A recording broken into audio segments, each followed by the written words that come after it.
I'm Renee, a retired educator turned wine bar conversationalist. This is Conversations Over Wine, where wisdom is poured and stories are shared. Each week, I want us to slow down, pour a glass of wine, talk about life's lessons, aging with intention, and what really matters as we grow older. I'm so glad you're here. Let's begin. The new year. It's arrived. It's 2026. And with it comes the opportunity to set new goals and work towards making it count. Lots of people do that. They talk about the New Year's, resolutions, what you want to work on. I think I do that every year. I think about what it is I want to do better that year. And one thing I've been thinking about lately is I don't want this year to breeze by me, then wake up at the end of December and wonder where the whole year went. And I think a lot of us, as we're getting older, it seems to be the way things go. We just blink and some period of time has whizzed by us. I want to live through this year, like every moment of it. And I really want to embrace everything that this year brings. As we're aging, I think sometimes we can find ourselves so focused on the future plans that we fail to see the opportunities each and every day possesses. I realize all this may sound a little cliche-ish, but I refuse to allow my life to escape me. And I do want to encourage you to do the same. How about together today? Let's put some dreams, plans, and action steps in place so that we can make it a year that we won't forget. Doesn't that excite you? To really think about having a year where you step out, maybe out of your comfort zone a little bit, and reach for those things that you want? Why not? Maybe 2026 is the year for that. Let's do it. Lately I've been reading a lot about how 2026 is the year of the fire horse. Well, I love horses, and so that definitely intrigued me. Well, it doesn't officially begin until February 17th. And so right now, we're actually still in the year of the snake. And all of this has to do with Chinese and Japanese tradition. And as we move into the year of the fire horse, when I looked it up on ChatGPT, I wanted to get a little more information on it. And so the year of the fire horse, it's supposed to bring strong, uncontrollable energy. I like the way that sounds. Sounds pretty cool, right? Well, this only comes about every 60 years. At least that's what I'm reading. It's considered intense and volatile, and it's famously affected birth rates from people in 1966. Pretty cool, right? I like to think about the year of the fire horse and wrapping up the year of the snake. Because, when you think about a snake, you think about, how they shed their skin as they're growing, and I don't know, that's something to kind of think about, shedding the old and making room for the new, because really that's the only way you can make room for the new, right? You gotta get some of the old out, kind of like when you get new clothes. Well, you only have so much room in your closet, so oftentimes you have to pull some of the old stuff out. I don't know, this really speaks to me. The year of the fire horse, for me, I really want to look at it as an opportunity for creativity, breaking old patterns, some old habits, and maybe it will provide myself and you the chance to go after some goals with a passion. Like, I'm very visual. I can just visualize this fire horse just blazing forward. I don't know, I like that a lot. I think I want to use that symbolism to kind of push me forward into this new year and maybe to take some new opportunities. And when I think about this podcast, I just started this a few weeks ago. And that really ties in with it. I'm stepping out of my comfort zone. I've never done this before, never done anything like this before. And I'm definitely using my creativity, so I can see how this really ties in with it. It's pretty exciting, shedding the old and running head on into the new. I enjoy personally challenging myself. I really love a good challenge. And I really do try to continuously improve myself. Try to be a better person, who I am, where I'm going. And I do want to always be evolving. I don't want to get stagnant and just stuck in my ways, because I know that I can always do and be better. And I spoke about my 2025 in some of my other episodes, and how much my life has changed, and how my word for 2025 was attraversiamo, meaning let's cross over. I grew a lot last year, and I did reach many of the goals that I'd set for myself. So for 2026, I want to continue with those goals. And I want them to kind of become more of a lifestyle, like lifestyle changes, and not just temporary fixes. For example, I plan to continue my health journey of daily exercise and movement, including walking every morning, weight training 3 to 4 days a week, just like I talked about in my episode about how I got my healthiest body back. When I do things like that, I don't want them to be just quick fixes. I really want to bring things into my life that are more sustainable and more of a lifestyle change than just a quick fix. Another thing I plan on continuing in 2026, as I'm thinking about what this year will bring and how some things are just things I'm going to continue. So other than the physical part, the health journey of daily exercise, I also want to continue my healthy eating and making the majority of my meals be whole foods like vegetables, fruits, meats, grains. We all know that highly processed foods are linked to every chronic disease. So for me, they don't really get to take up much space in my diet.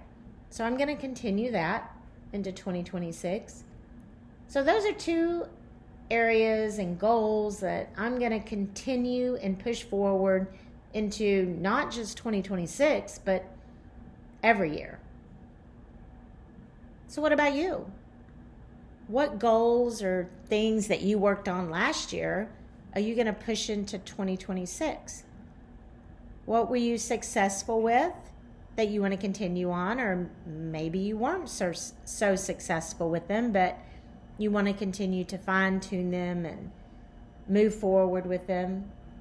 So maybe take a few minutes as you're sipping your wine or coffee or whatever you're having and think about that. What really worked for you last year? What did you work hard for? What were you trying to craft and make better in your life? So don't just leave it behind. Some things have value and you should push them forward and continue them. So maybe pause a minute as you're sipping your wine and think about that. What are you going to continue? Every year doesn't have to be a total restart, right? It shouldn't be. So what are you going to push forward? What are those things? What goals worked for you and truly enhanced your life? I hope you make space for them as you're moving forward. It's important that we do that. But now, as we have this new year, maybe you have some new goals. I hope you do. Push forward with those old ones that are a part of your lifestyle. But also, as I mentioned earlier, we should continue to grow and to become better and do better. So have you thought about that? Have you thought about what this year could bring for you? What you really want to craft this year? For me, I have been thinking about this. So what are some of my new goals for 2026? Well, I have set some new financial goals. So I'm really trying to do better in that area. I really wasn't raised where we really talked about finances. Nobody really taught me how to manage a checkbook or, what to do with my money or how to manage money.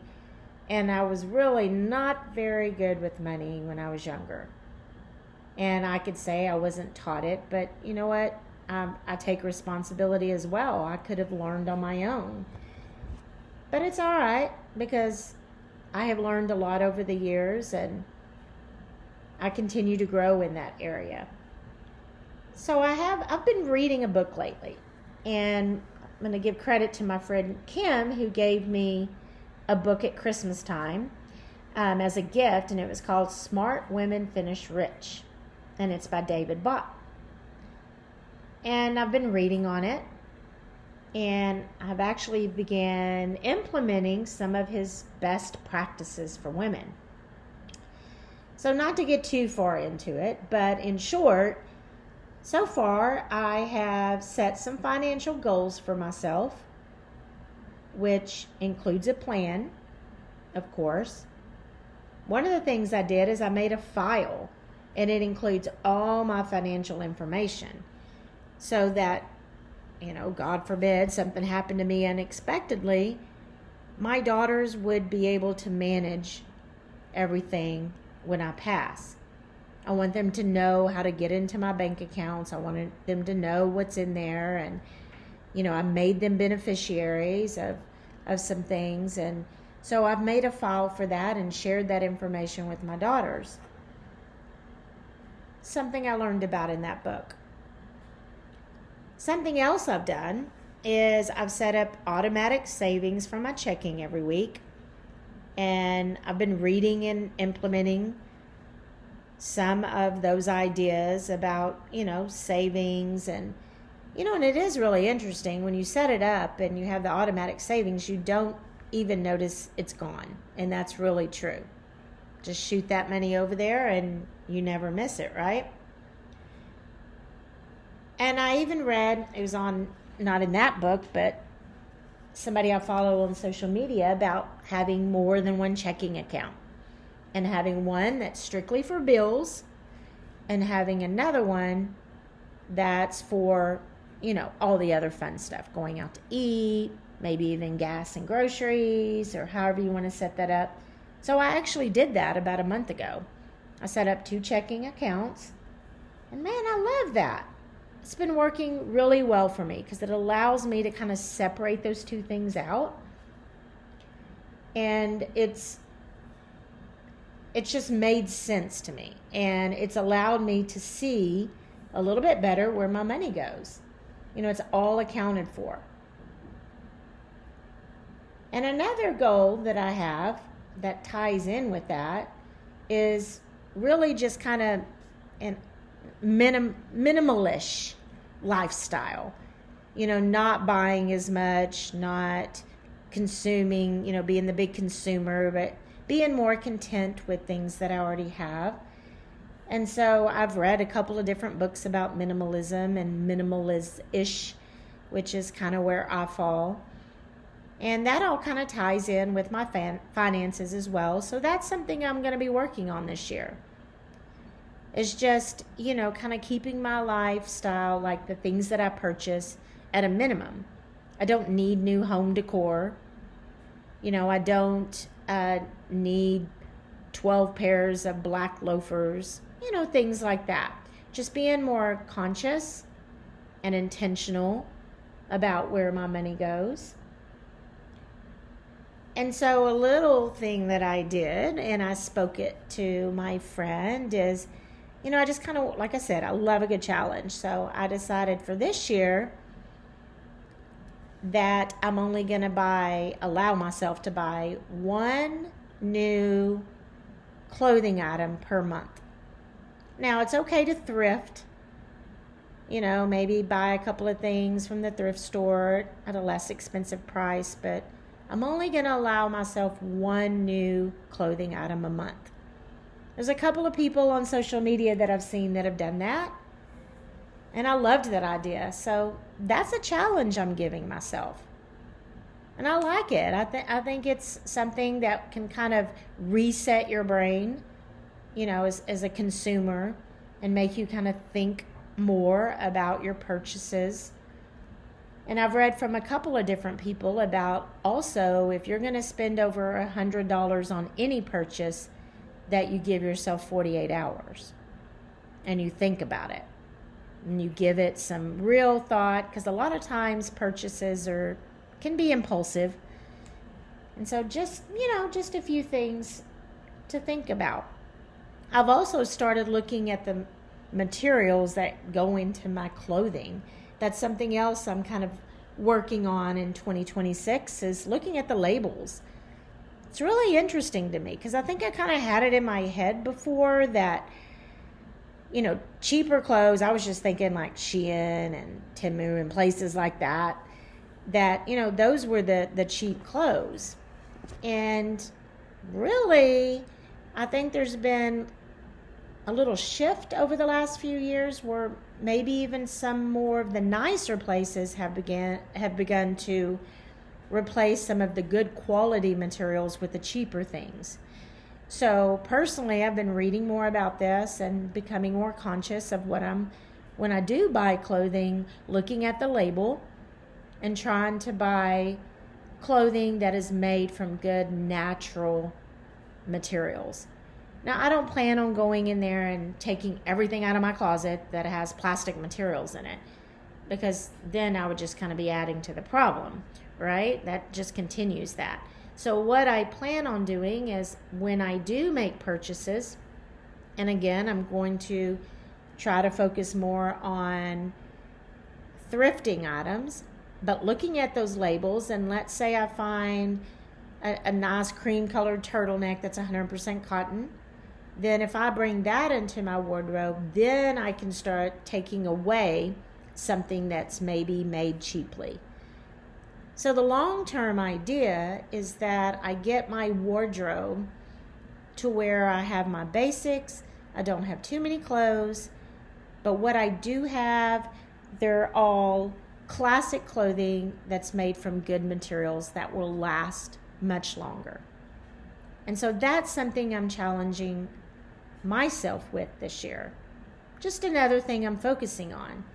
So I'm working on my finances this year, and I'm going to be working on my spending this year, which of course is tied in with finances.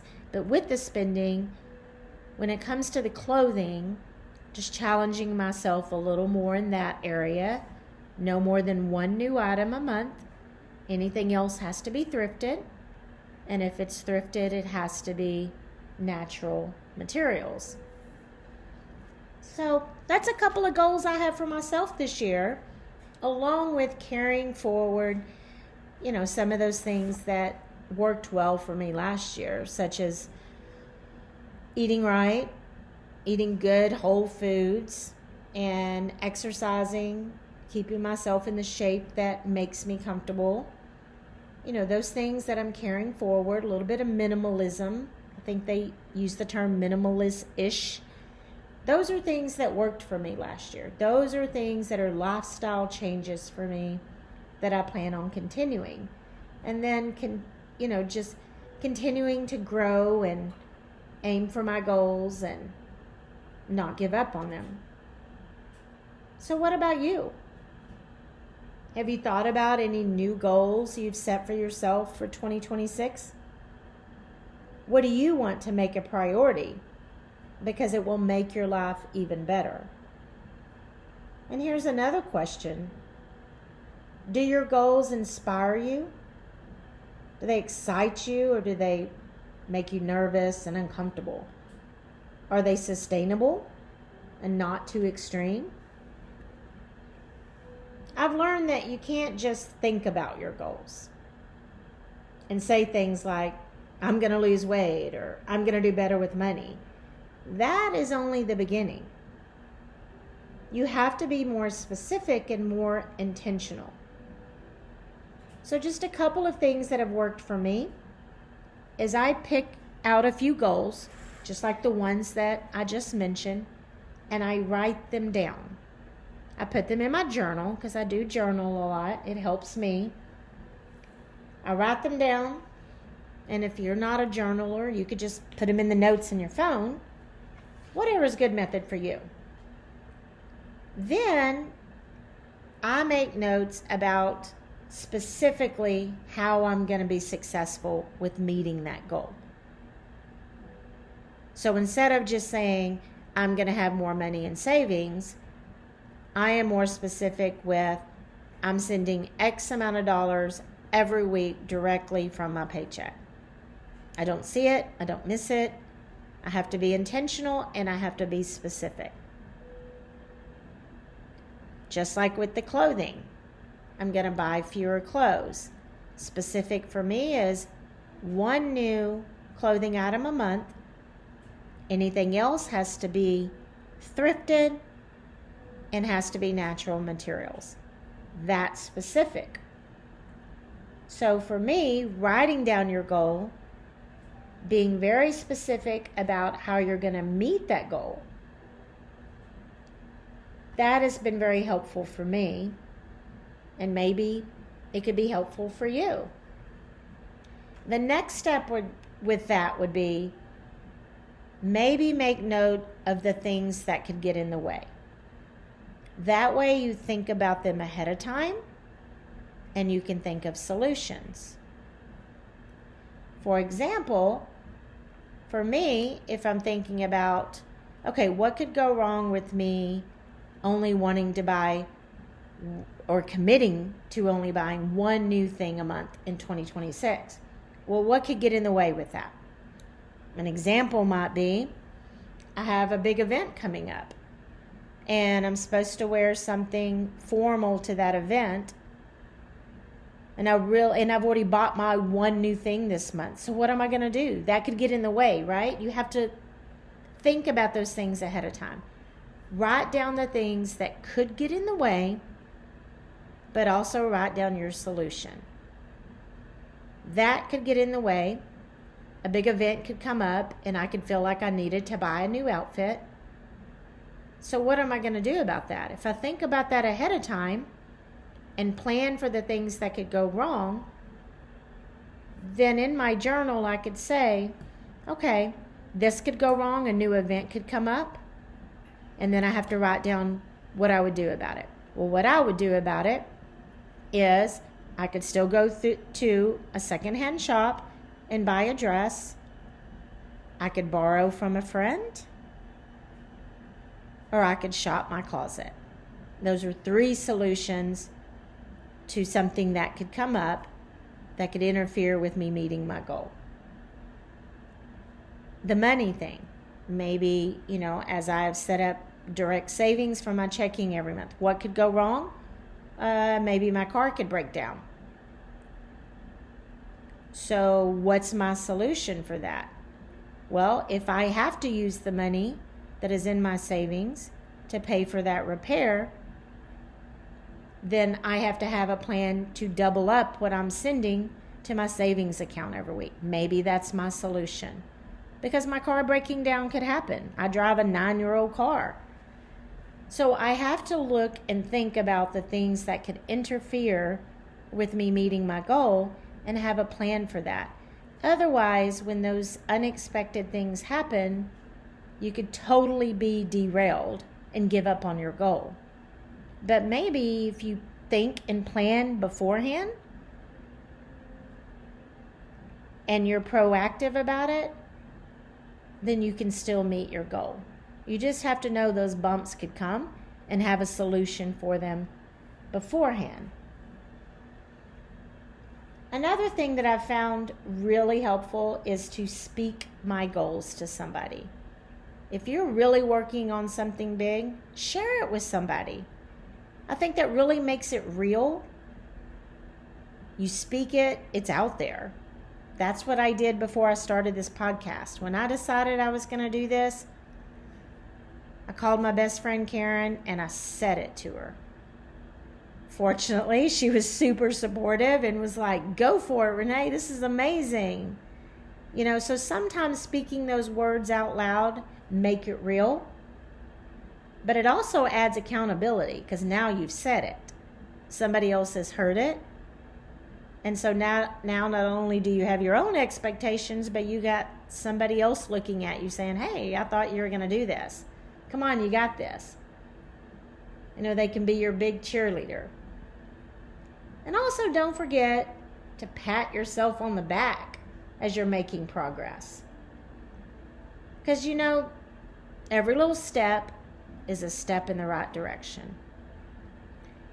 And know there's going to be some setbacks. Be prepared for those. Just have a plan, as I mentioned, and don't let them keep you from getting back in the saddle. Because it can be easy to just give up, but we're stronger than that. We got this. So when you're reaching for a goal, aiming to do and be better, it's not a perfect science. As the saying goes, it's a marathon, not a sprint. And give yourself a little grace as needed along the way. Sometimes we're going to we're going to fall, we're going to stumble, most likely we will. And we just have to get back up because we're strong and we got this. This was a really cool discussion today, and I do hope you've enjoyed it as I have. This is, I like to talk about things that are close to my heart and things that I hope, really speaks to my audience. And so I hope you've set some big dreams for yourself this year, and so I just want to remind you that you've got this. Put your dreams on paper. Put your plans in place. Prepare for unexpected challenges. Have a plan for when those obstacles happen. And just get back in the saddle. Think of how amazing it'll be to look back at the end of 2026 and see all that you've accomplished. It's pretty exciting, huh? Well, friends, I hope you've enjoyed today's podcast. I certainly have. If you have, please take a few minutes to like the episode, to comment, download my podcast. You could even take a few minutes and rate the podcast. Let me know what you think about it. Share it with somebody if you have a friend or a colleague or somebody that you think would enjoy listening to my podcast. I would so appreciate it if you would share it with them. I'm really looking forward to inviting some guests on the show, so do know that that's coming. I have lots of friends with lots of areas of expertise, and I can't wait to get them on the show and have some guests and change it up a little bit. And I want to thank you today for joining me as we sipped, savored, and reflected on this beautiful life that we've been given. And until next time, friends, cheers.